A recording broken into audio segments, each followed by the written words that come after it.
위해 상반기 재정지출 규모를 당초 계획보다 늘리기로 했습니다. 정부가 올해 9월 세계무역기구 WTO에 쌀 시장 개방 여부를 통보하기 전에 관세율 등 핵심 사안을 국회에 보고하는 동의 절차를 밟기로 했습니다.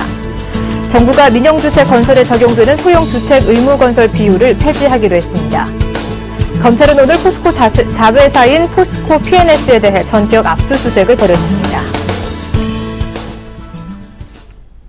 시청자 여러분 안녕하십니까? 센 경제현장의 정혜림입니다. 코스피 지수가 중국 지표 호조에도 불구하고 기관의 발목을 잡히면서 하락 마감 지었습니다. 오늘장 마감 소식 증권부의 강광우 기자 연결해 자세한 내용 알아보도록 하겠습니다. 안녕하십니까? 네, 안녕하십니까? 네, 마감 소식부터 전해주시죠. 네, 코스피 지수가 중국 경기에 대한 우려감 축소에도 불구하고 기관의 매도로 약보합세로 마감했습니다. 오늘 코스피 지수는 전날보다 0.06포인트 내린 1992.21포인트의 거래를 마쳤습니다. 오늘 장중 1980선 중반까지 떨어지기도 했지만 전날 미국 증시의 강한 반등세와 중국 경제지표 발표 이후 안도감의 하락폭을 줄이는 데 성공했습니다. 중국 1사분기 국내 총생산 성장률은 7.4%로 시장 예상치인 7.3%를 소폭 웃돌았습니다. 하지만 금융투자와 투심을 중심으로 한 기관의 매도세가 코스피의 발목을 잡았습니다. 이날 기관은 80억 원을 내다 팔았습니다. 반면 외국인은 430억 원, 개인은 580억 원을 사들였습니다. 업종별로는 철강금속, 건설업, 유통업이 떨어졌고 반면 운수창고, 비금속 광물, 전기전자 등은 크게 올랐습니다. 시가총액 상위 종목 중에서는 포스코가 3% 하락했고 삼성생명, SK텔레콤도 하락했습니다. 네이버, 현대차, 삼성전자 등은 올랐습니다. 코스닥 지수는 전거래일보다 0.68% 오른 565.96포인트의 장을 마감했습니다. 원달러 환율은 서울 외환시장에서 전거래일보다 3.20원 내린 1037.7원에 거래를 마쳤습니다. 네, 그렇군요. 미국 한상기업 상장 1호 기업인 유프라이드가 관리 종목 지정 우려해 하한가까지 폭락을 했습니다. 업계에서는 유프라이드의 향후 전망과 함께 이에 따른 파장 어떻게 전망하고 있습니까? 네, 유프라이드는 오늘 코스닥 시장에서 전날보다 14.94% 내린 524원에 거래를 마쳤습니다. 한국거래소 코스닥 시장본부는 전날 유프라이드에 대해 최근 3사업년도 중 2사업년도에서 법인세 비용 차감 전 계속사업 손실이 자기 자본의 50%를 초과 발생해 관리 종목 지정이 우려된다고 공시한 바 있습니다. 연결감사보고서에서 이 같은 사실이 확인될 경우 유프라이드는 관리 종목에 지정될 수 있습니다. 유프라이드가 관리 종목에 지정될 경우 국내에 상장된 외국 기업이 관리 종목에 지정된 네 번째 사례가 됩니다. 앞서 중국 기업인 연합과기, 성윤광전, 중국고섬이 연달아 관리 종목에 지정된 후 모두 시장에서 퇴출됐습니다. 유프라이드는 지난 2010년 공모가 7,500원으로 국내 증시에 상장했습니다. 당시 미국 한상기업 최초로 국내 증시에 상장한다는 점이 부각되며 시장의 관심을 끌었었는데요. 하지만 지난해 무상증자와 유상증자를 반복하며 주가가 조정을 받아 현재는 동전주 신세로 전락했습니다. 금융투자업계는 유프라이드가 관리 종목으로 지정될 경우 외국 기업에 대한 투자 심리가 위축되지 않을까 우려하고 있습니다. 한 증권사 연구원은 유프라이드가 퇴출 절차를 밟는다면 외국 기업 전반에 대한 투자 심리 위축으로 확산될 가능성을 완전히 배제할 수 없다며 올해 상장을 앞둔 외국 기업들에게도 분명 부담이 될 것이라고 전했습니다. 네, 그렇군요. C&K 인터내셔널이 대표이사 구속 기소 소식에도 불구하고 4월 연속 상승세에 이어나가고 있습니다. 그 배경이 궁금해지고 있는데요. 전문가들은 어떤 의견 내놓고 있습니까? 네, 오늘 C&K는 코스닥 시장에서 전날보다 1.85% 오른 3,300원의 장을 마감을 했는데요. 앞서 이틀 연속 상한가를 기록한 데 이어 3거래일째 상승세를 이어가고 있는 모습입니다. 서울중앙지검 금융조사 3부는 지난 13일 자본시장 금융투자업에 관한 법률 위반 혐의로 5 대표를 구속 기소했습니다. 5 대표는 카메룬 광산의 다이아몬드 추정 매장량을 부풀리는 수법을 통해 주가를 조작하고 900억 원의 부당이득을 취한 혐의를 받고 있습니다. C&K 주가는 5 대표의 구속 기소로 롤러코스터를 탔습니다. 지난 9일 한국거래소가 5 대표의 횡령 여부에 대해 조회 공시를 요구하자 C&K의 주가는 이틀 연속 하한가로 곤두박질치기도 했습니다. 하지만 14일 회사 측이 오 대표가 횡령 배임과 관련해서는 기소된 사실이 없다고 공시하자 주가는 곧바로 급등했습니다. 증권업계 관계자는 검찰 수사 과정에서 제기된 횡령 배임 의혹이 이번 공소 사실에서 빠지면서 투자자들의 우려가 다소 줄어든 면이 있다며 상장 폐지 심사에까지 이르지는 않을 것이라는 예상 속에 주가가 급등하고 있는 것으로 보인다고 설명을 했습니다. 하지만 그는 이어 주가 조작 등 여러 의혹들이 산재한 만큼 투자에 유의할 필요가 있다고 지적을 했습니다. 만약 오 대표의 주가 조작 혐의가 사실로 판정되면 CNK는 상장 폐지 실질 심사 대상에 오릅니다. 네, 잘 들었습니다. 지금까지 증권부의 강광우 기자와 함께했습니다. 오늘 말씀 고맙습니다. 네, 감사합니다.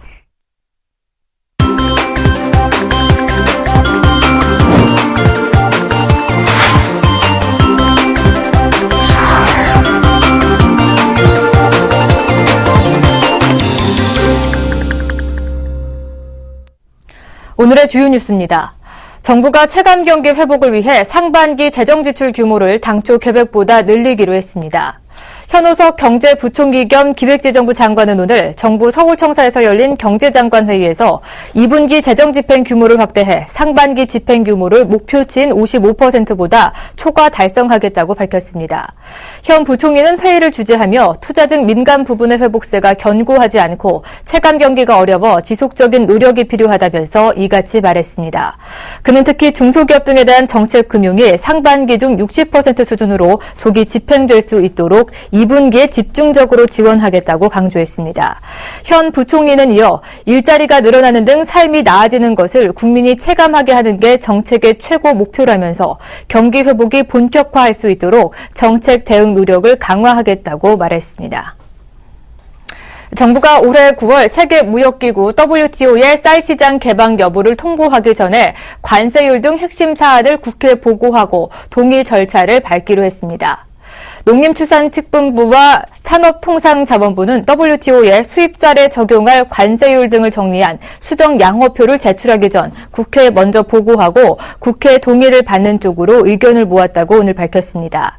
현행법상 통상 업무를 하면서 국회 사전 동의를 받아야 하는 규정은 없지만 쌀 시장 개방 이후 후폭풍이 거셀 수 있기 때문에 국회 주요 쟁점 사항을 보고하고 동의를 구하는 형식을 택하는 것으로 풀이됩니다. 한편 우리나라는 1994년 우루과이 라운드 협상 타결로 쌀 시장을 개방해야 했지만 2004년까지 10년간 쌀 시장 개방을 미뤘습니다. 2004년에도 재협상을 벌여 매년 국내 소비량의 7.96%인 40만여 톤의 쌀을 수입하기로 하는 대신 전면 개방 시장을 2015년으로 늦춘 바 있습니다. 정부가 민영주택 건설에 적용되는 소형주택 의무 건설 비율을 폐지하기로 했습니다. 서승환 국토교통부 장관은 오늘 서울 여의도 렉싱턴 호텔에서 열린 주택건설업계 관계자들과의 간담회를 갖고 소형주택 의무건설 비율을 시장 자율성 확대를 위해 폐지하겠다고 밝혔습니다. 현재 주택조합 등에 대한 주택 규모별 공급 비율에 관한 지침 중 과밀 억제 권역 내 일반 민간택지에서 공급하는 300세대 이상 주택에 대해 전용 면적 60제곱미터 이하 주택을 20% 이상 짓도록 하고 있는 규정을 폐지한다는 것입니다. 이 규정이 폐지되면 민간 택지에서 시행되는 주택 건설 사업은 주택 규모에 대한 제한을 전혀 받지 않게 됩니다. 서 장관은 또 부동산 투자 이민제를 경제자유구역 등의 미분양 주택으로 확대하는 문제도 법무부와 산업통상자원부, 경제자유구역청 등 관계부처와 협의해 개선 방안을 마련하는 데 협조하겠다고 말했습니다. 검찰은 오늘 포스코 자회사 포스코 P&S에 대해 전격 압수수색을 벌였습니다. 검찰에 따르면 울산지검 특수부는 오늘 오전 서울 강남구 역삼동 테헤란로에 위치한 포스코 P&S 본사로 수사진을 보내 사무실에서 철강 거래와 관련한 각종 자료 및 컴퓨터 하드디스크, 회계장부 등을 확보했습니다.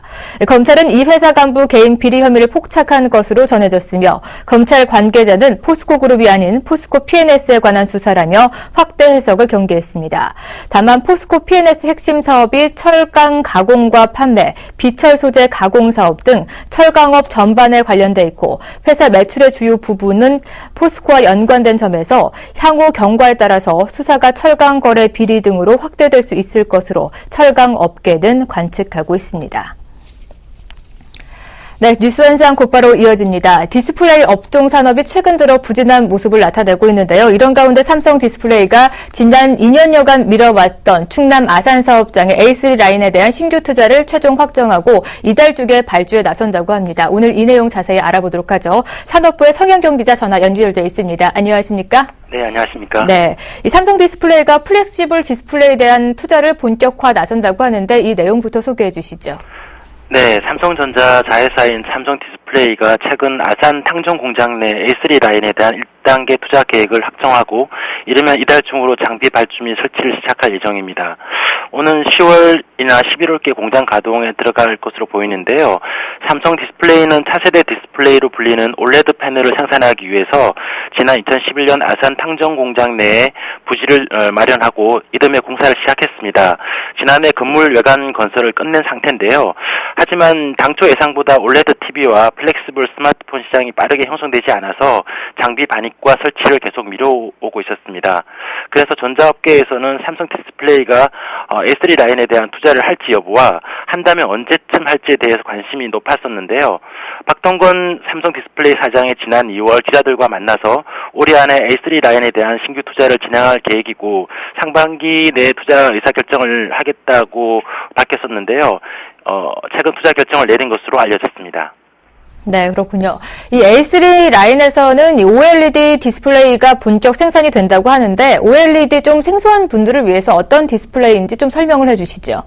예, 플렉시블 OLED는 말 그대로 휘거나 구부릴 수 있는 그 OLED 패널을 말하는데요.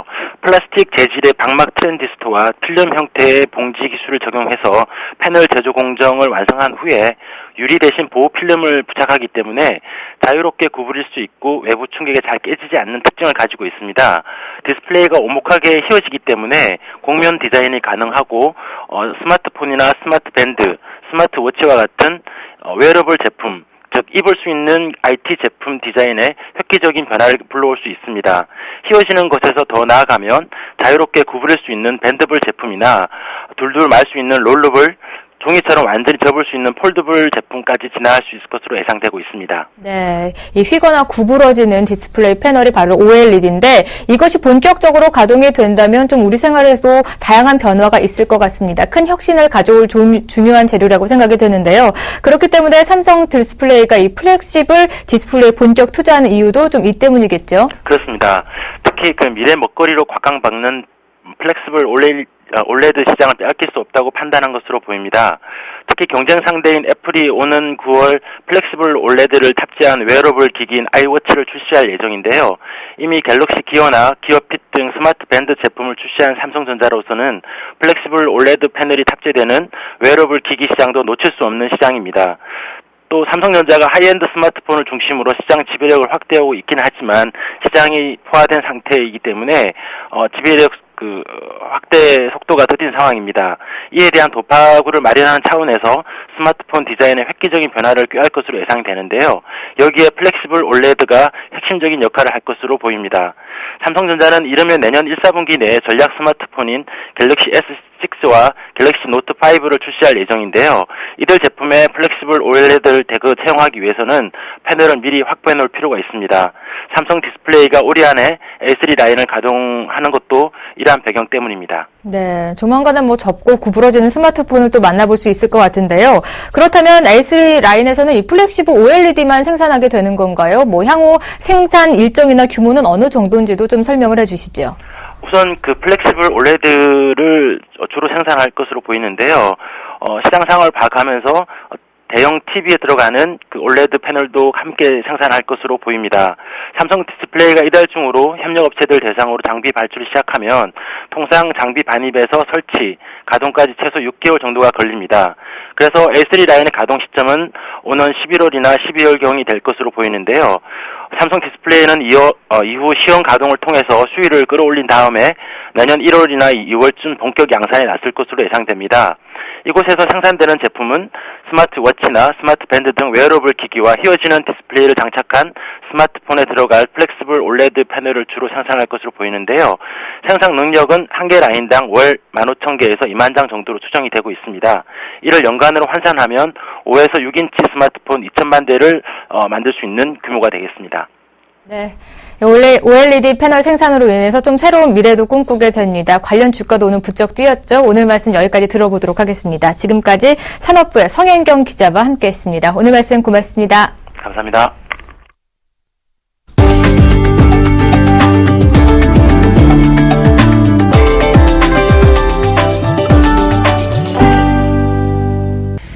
삼성전자의 웨어러블 기기인 기어 시리즈가 16종의 스마트 기기와 연동됩니다.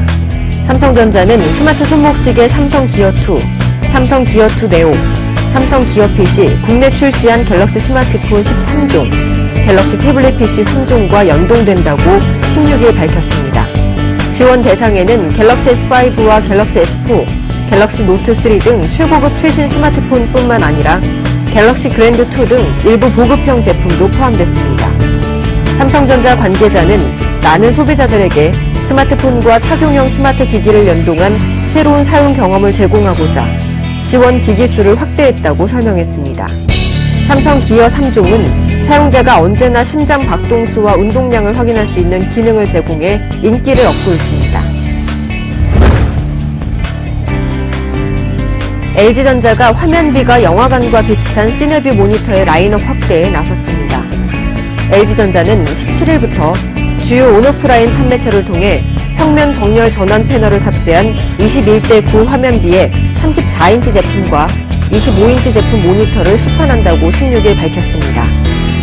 시네뷰 모니터는 화면비가 일반 영화관의 스크린과 비슷한 게 특징으로 LG전자가 지난 2012년 처음으로 선보였습니다. 화면이 넓어 영화나 게임 등 멀티미디어를 즐기는 데 적합하며 화면을 나눠 다중 작업을 하기에도 편리합니다. 두 대의 PC를 연결해 한 화면에서 동시에 볼 수도 있습니다. 추가 가격은 34인치 제품이 65만 원, 25인치 제품이 26만 9천 원입니다.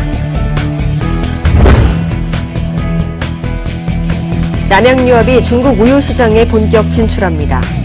남양유업은 맛있는 우유 GT 남양 목장 온해로 이름 지은 1리터 제품 18,000개를 지난 9일 중국에 수출했으며 앞으로 매주 비슷한 물량을 수출할 계획이라고 16일 밝혔습니다. 중국에 수출되는 제품은 유통기한 15일의 신선 제품입니다. 남양유업은 또 냉장 컨테이너와 고속 페리선, 냉장 탑차를 이용해 생산 후 5일 이내에 현지 매장에 진열할 수 있는 콜드체인 시스템을 구축했습니다. 아울러 저장 성능을 개선한 펫 포장 용기를 사용하고 남양유업의 특허 기술인 GT 공법을 적용하는 등 차별화를 시도할 계획입니다. 이렇게 수출된 남양우유는 중국 내 월마트와 화륜만가, 주스코 등 대형 유통업체 3사 68개 점포에서 판매됩니다. 센 경제현장 오늘 준비한 소식은 여기까지입니다. 시청해주신 여러분 고맙습니다.